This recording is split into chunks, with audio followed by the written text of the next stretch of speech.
This is the Math 2 lesson summary video for the lesson entitled To Be Determined.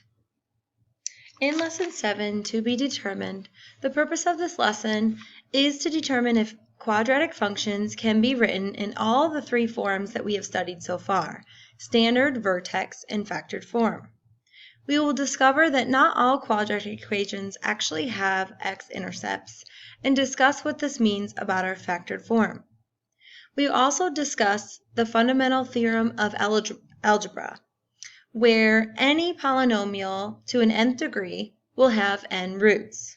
We'll talk more about this in a minute, but since a quadratic function has a degree of, or highest degree of 2, we know that it should have 2 roots. In Lesson 7 of Unit 5, we are asked to look at a table of values and a graph and try to come up with the standard, factored, and vertex form of different quadratics.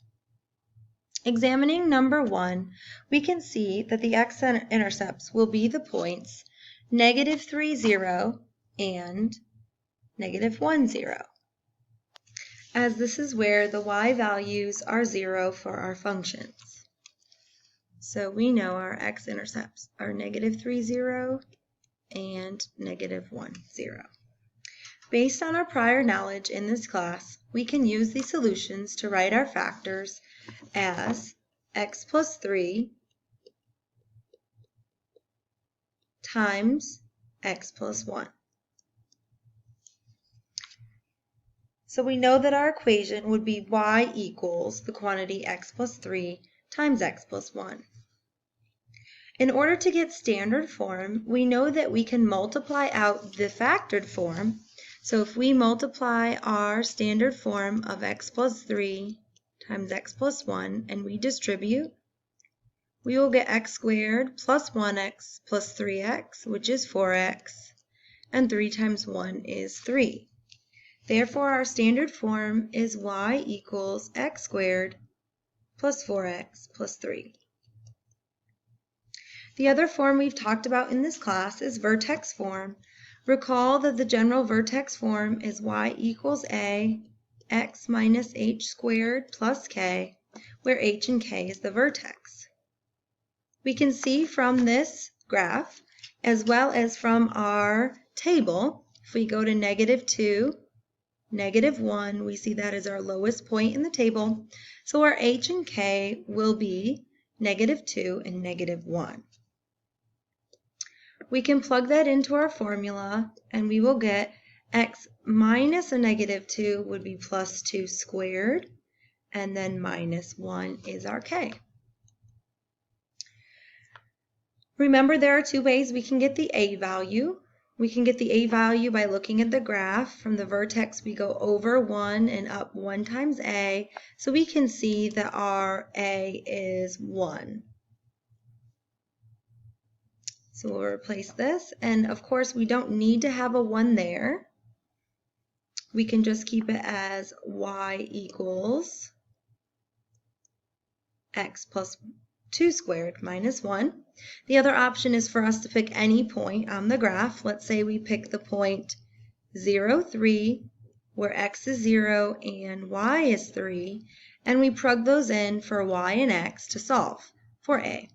So if we kept a in our vertex form, we would get 3 equals a, 0 plus 2 squared minus 1.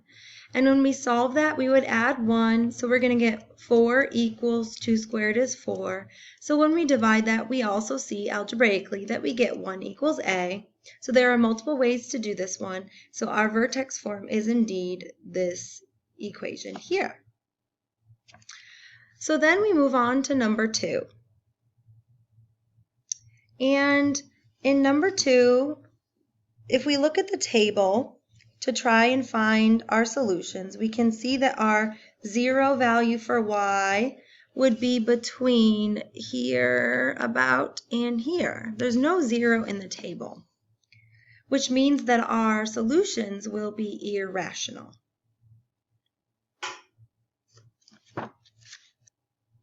So on this one, let's start by finding our vertex form.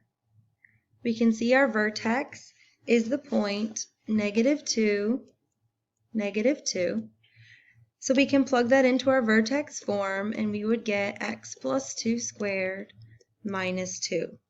Using our knowledge from Unit 4, let's plug in another point from the parabola. Let's say we plug in the point 0, 2, which is right here. So in that case, our y would be 2, our x, and we're solving for a, would be 0, and we need to solve this for a. So if we add 2 to the left side, we would get 4 equals 2 squared, and divide by 4, again our a value is 1. So we actually don't need to write an a value there. We don't need to write 1. So we do know this is vertex form. And recall that we can get standard form from vertex form by just redistributing it out. So x plus 2 squared means x plus 2 written twice, and a minus 2 on the end. So let's redistribute what's in parentheses and then subtract 2. We should get a standard form of x squared. That would be 4x plus 4 minus 2 would be plus 2. So our standard form should be y equals x squared plus 4x plus 2. Now, based upon what we know from the table, we do know that this parabola would not have rational solutions because we can see our whole numbers are in the table for x and y, and we don't see our x-intercepts. So we do know that they are going to be irrational answers, and we can see that they are in between two whole numbers on our number line. So what we do know from prior knowledge is several things. Number one, we can get the x-intercepts by using the quadratic formula. Recall that the quadratic formula is x equals negative b divided by 2a, which is the axis of symmetry, plus and minus the square root of b squared minus 4ac divided by 2a. And that whole second part is the distance. So recall from our previous lesson, the axis of symmetry here, which is negative 2. So when I plug this in, I already know the axis of symmetry is negative 2. And I'm going to plug in my a, my b, and my c from standard form into my quadratic formula. So b squared would be 16 minus 4. A is 1, c is 2, divided by 2. So let's simplify this and see what we get as our solutions. Negative 2 plus or minus. That's the square root of 16 minus 8, which will be the square root of 8 divided by 2. Now, the square root of 8, we actually can simplify that mathematically because we can rewrite that as the square root of 4, which is a nice perfect square, times the square root of 2 over 2. And so the square root of 4 we know is 2, and those 2's will cancel. So my solutions, my irrational solutions or roots to this quadratic function will be negative 2 plus or minus root 2. Now if we go to our graphing calculator and we type in negative 2 plus root 2, if you look right here, we see that it's approximately negative 0.59, and negative 2 minus root 2 is approximately negative 3.41. So if I go back up to my graph, let me just look to see if those look about right. And my x-intercept does look to be about negative 0.59 and about negative 3.4. So I would say that those are correct solutions. Refreshing our memory from a previous lesson, also recall that if we can get this distance, d, from the axis of symmetry to the x-intercept, then we can estimate our x-intercepts that way as well. Okay, so as we progress to 3, we can see visually that this quadratic function only has one x-intercept, which is right here. We can write the solutions. Recall the solutions to this would be negative 2 plus the distance, comma 0, or negative 2 minus the distance, comma 0, and that's just from a previous lesson. where that -2, remember, is your axis of symmetry, so x equals -2, and the plus d would be the distance. However, in this case, there is no distance from the vertex point to the x-intercept because it only touches the x-intercept in that point. So therefore, our distance we would plug in to be 0. And we can see that, of course, our only solution, or our only x-intercept in this case, would be the point -2, 0. And we would actually have two of those, right? So our factored form would need to be x plus 2 times x plus 2.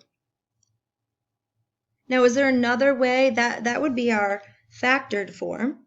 And then to get our vertex form, recall that the h is the -2 and the k is the 0. So that would be a times the quantity x plus 2 squared. It would be a plus 0. But we really don't need to add that plus 0 on the end. So we can put it just like that. And we can find a algebraically by just plugging in a number. Or we do know in this case that a would be 1. If we do plug in any value from the table, we will get 1. So this will be my vertex form and my factored form. And to get standard form, we'll just redistribute the factored form. So we should get x squared plus 4x plus 4.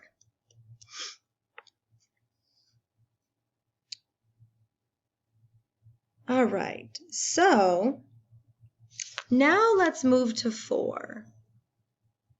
Now 4 is interesting. We notice right away that the parabola does not cross the x-axis, but we are still asked to find the standard vertex and factored form. We will continue to find the vertex form using our knowledge from Unit 4. So we can see very clearly that the vertex here is the point -2, +1. When we plug a point in for x, so let's just plug in our vertex into our formula. And let's plug a point in for x. Let's just choose 0, 5. So I'm going to plug 5 in for y and 0 in for x to find my a. I get 5 equals 2 squared. I'm going to put that 4a plus 1. I'm going to subtract 1. So I'm going to get 4 equals 4a. And I can see algebraically that a is 1. So I'm just going to keep it as y equals. Recall, we don't need to write the 1 there.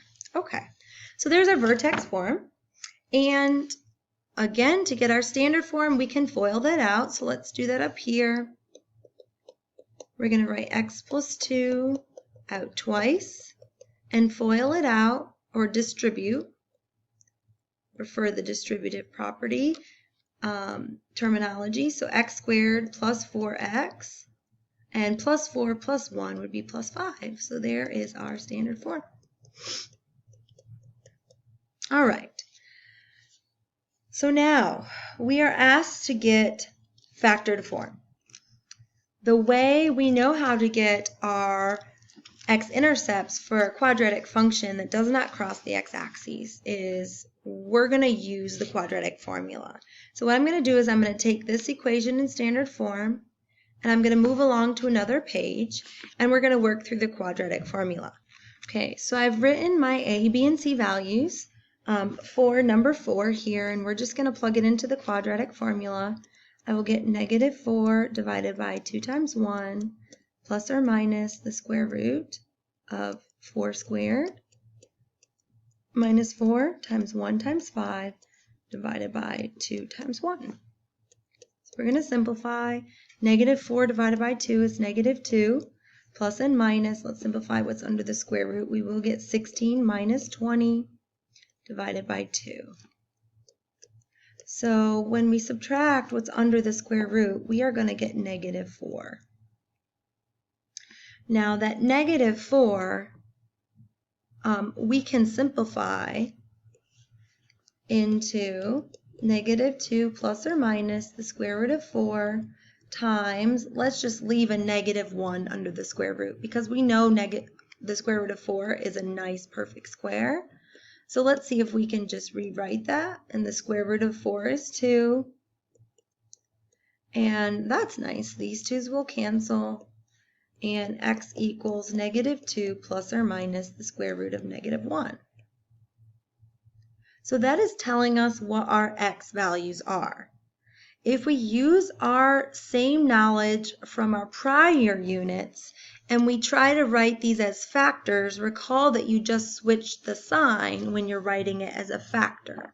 So for example, I know that one solution is -2 plus the square root of -1. Well, what happened when we wrote those as factors, it would be x plus 2 plus the square root of -1. And then my other solution would be -2 minus the square root of -1. So my other factor should be x plus 2 minus the square root of -1. So if we use the same methods that we did in previous units in order to find the factors, those would be the factors. So let's write those back over here under factored form, and that was y equals, oh actually, I have this here, I'll just move it for us. So, and I'll just put a y equals next to it, just like so. So in 5, Miriam suggested that we test out our factors from 4 by plugging in x and y values from the table. So let's check the point -2, 1. -2 being x and 1 being y into our factored form of the equation. So we want to make sure that this is indeed accurate algebraically. So I'm plugging in 1 for y, and anywhere I see an x, I'm going to plug in a -2. And we're just going to simplify this. So I see a -2 plus a 2, which actually mathematically would give me 0. And again, I see the same thing over here. So essentially, we're going to simplify this. Let me just draw a vertical bar. So 1 equals negative square root of -1 times the positive square root of -1. Now, we can get rid of those parentheses, and we can see that we are multiplying the same quantity. So I can rewrite that as the quantity square root of -1 squared.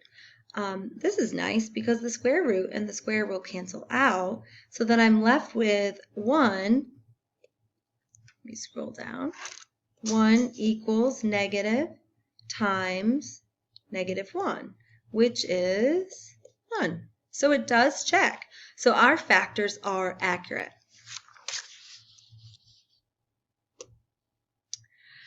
If we move now to 8, we can see again that this parabola does not cross the x-axis, so you will have to use the quadratic formula in order to find factored form, but you're going to do the same things we've done previously to find vertex form and then standard form. The last part of this lesson talks about what we call the fundamental theorem of algebra. What this simply states is that an nth degree polynomial function has n roots. So in 10H, we discuss in later classes how you will look at higher degree polynomials such as x cubed and x to the 5th power, and you need to be able to know how many roots or solutions they will have.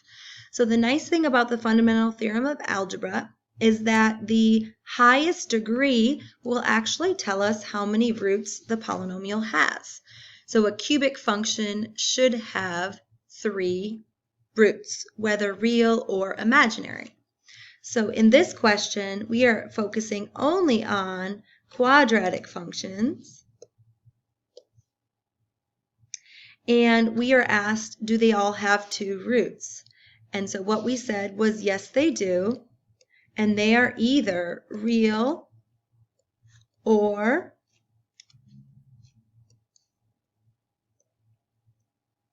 imaginary, but all of our quadratic functions that we've been working with do have 2 roots. If you need more help on the Ready, Set, Go homework for this task, please check the Canvas Student Support site.